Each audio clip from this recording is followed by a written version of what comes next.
ሰላም ዛሬ እሁድ ነው ሆሳና ነው እንኳን አደረሳችሁ። ዛሬ ቤት ውስጥ ስለነበርኩኝ የስኪን ኬር ፕሮዳክት መስራት ፈለኩኝ ምክንያቱም ሰሞኑን በፀሐይና በሜካፕ ፊቴ ትንሽ ተጎድቷል። ጥቋቁር የሆኑ ነገሮች በተለይ ደግሞ ብጉር መጥቶ ጥሎ የሚሄደው ጥቋቁር ነገር እነሱን በጣም ያሳሳል። እነዚህን ፕሮዳክት መጠቀም ትችላላችሁ። ይሄ የተጠቀምኩት ቡናና ማር ነው። በኋላ ላይ ደግሞ መጨረሻ ላይ የጨመርኩት አቮካዶ ነው። እናንተ የምትፈልጉትን የተመቻችሁን መጨመር ትችላላችሁ። ኮኮናት ኦይል ካላችሁ ብትጨምሩ በጣም ቆንጆ ነው። እግረ መንገዴን እንግዲህ ሻይ አፈላሁኝ ምክንያቱም አየሩ ዛሬ ደመናማ ነገር ነው። ቡናና ሻይ አንድ ላይ አድርጌ እየጠጣሁኝ ቆዳዬ መንከባከብ ፈልጌ ነበረ።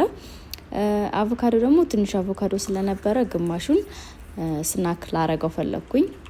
ግማሹን ደግሞ ስኪን ኬር የሰራሁት ማስክ ላይ ሚክስ አደረኩት ማለት ነው።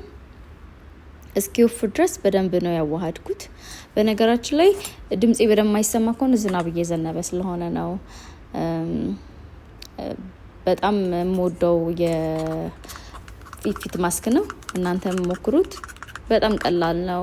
ፊታችሁ ላይ ካቆያችሁት በኋላ እንደ ማስክም እንደ ስክራብም መጠቀም እንችላለን።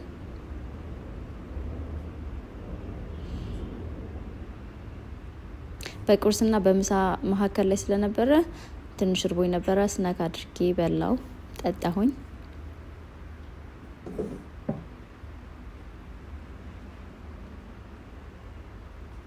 ዛሬ አየሩ ትንሽ የተለየ ነው። ፀሐይ የሚሆን መስሎኝ ነበረ ግን ዝናብ እየዘነበ ነው። አሁን ላይ ከባድ ዝናብ እየዘነበ ነው ያለው።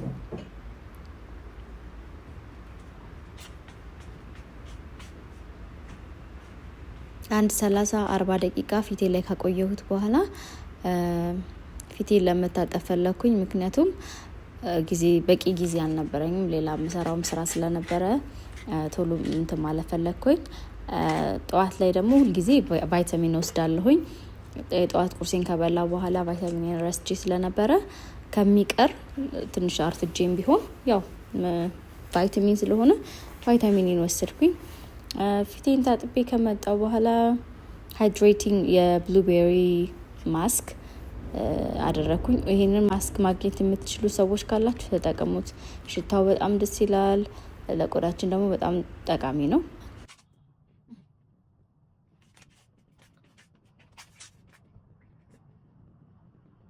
በተለይ ደግሞ ፀሐይ ዳሜጅ ላረገው ቆዳና በጣም ደረቅ ለሆነ ቆዳ በጣም ቆንጆ ነው።